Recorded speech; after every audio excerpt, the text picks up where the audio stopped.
crispy, creamy bubble potato pillows, or crispy, creamy bubble potatoes, or just crispy bubble potatoes. Anyway, I love that recipe on TikTok with over 9 million views. I kept thinking, this seems like a gnocchi recipe. So can I use the same recipe and make both crispy bubble potatoes and gnocchi? Let's try it out today.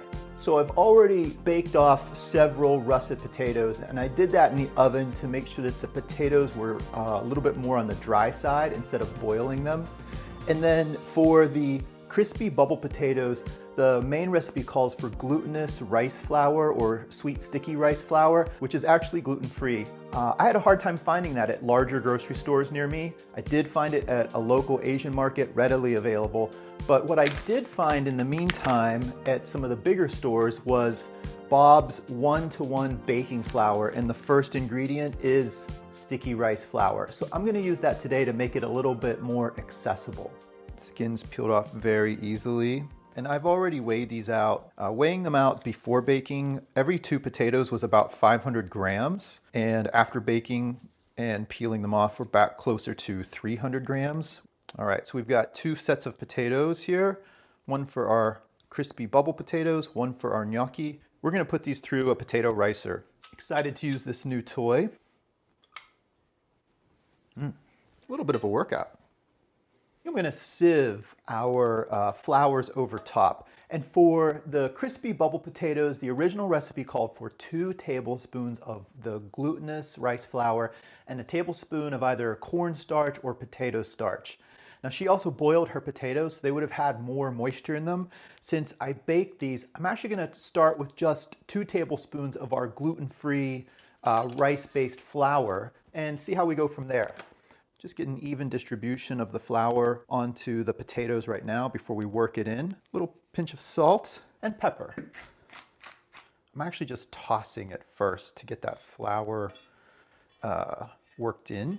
And the good thing is, because we're using all gluten-free items, we're not going to develop gluten anyway. I would say this is less about rolling and more about pinching and shaping. And then I just give it a turn and I sort of pinch and shape some more. All right, I think those guys are looking good. I'm gonna cut these into about 1/2-inch segments.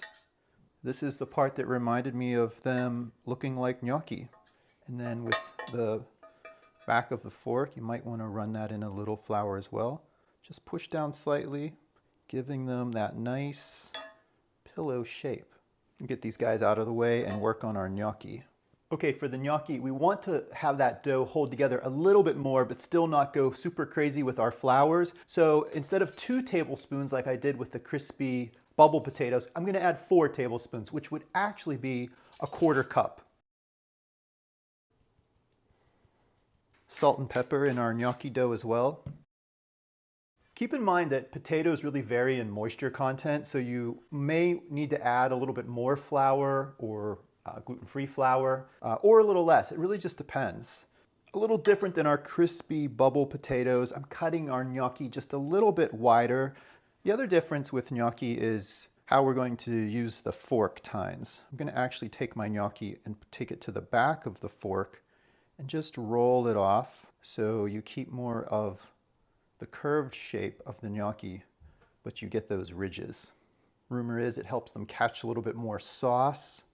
Okay, all of our gnocchi and crispy bubble potatoes are ready to go.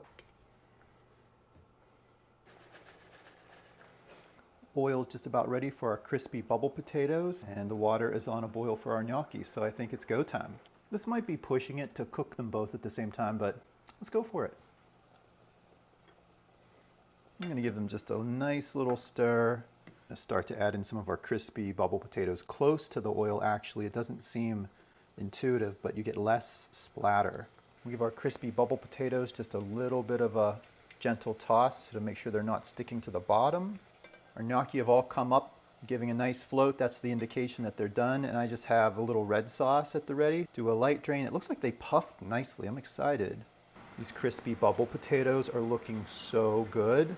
I'm giving these one single fry.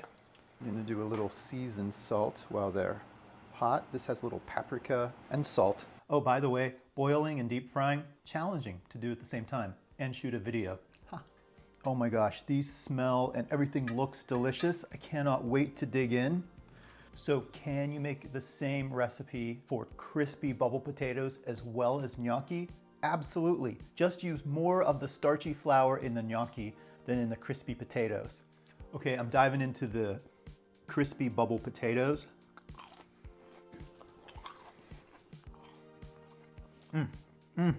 Yeah, I get the hype. They are crispy, they're creamy a little bit. They're not a tater tot. Yeah, it's like they puffed a little bit inside. That's so good. Very strange lunch for me, but let's go for some gnocchi. These gnocchi have like a soft bite to them, really good, not tough at all.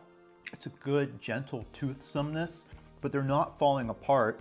So we definitely put in enough gluten-free flour to keep them together. This is definitely not keto. So for the love of potatoes, make some crispy bubble potato pillows and gnocchi. So I was intrigued with the crispy, creamy, oh, how do you say it? I'm really hungry right now. There's gonna be a lot of footage hitting the editing floor though. Press. Blah, blah, blah, blah, blah, blah.